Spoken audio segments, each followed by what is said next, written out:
you asked me 12 years ago if I'd be on the stage with like finance people, I'd be like, there's no way.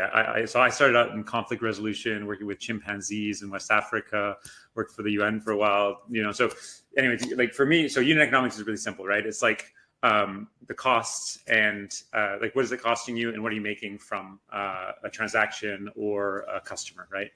You can look at it from different angles, from like an asset angle, from a transaction angle, from a customer angle, but basically it boils down to like understanding the cost to acquire a customer, and then how much is that customer going to make you, right? So it's like CAC, LTV generally. That's kind of in a nutshell.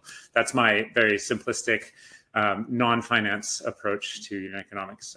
But I've done my research now, so I can tell you over the last 12 years, I've started to understand actually what you guys are talking about.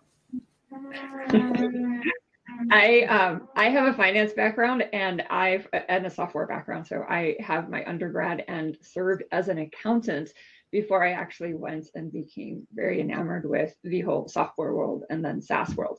So for those finance people in the audience, the way I think about unit economics is in the hardware space or in the physical goods space, it's pretty easy to determine unit economics.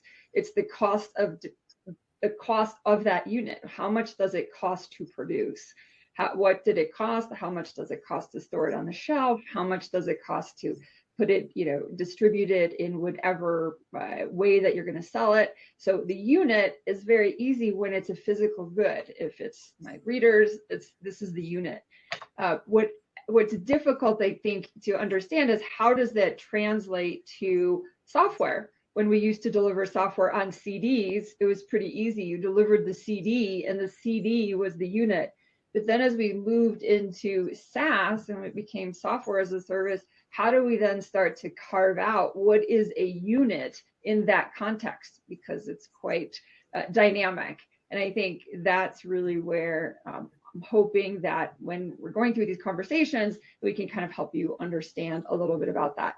And then, of course, like the cost of selling and how customers are using it is a key concept. But think of it as in a physical good, you can understand the unit. Now, how do we start applying that to software as a service? And because you can do it. It's just that people sometimes can't get their head around it.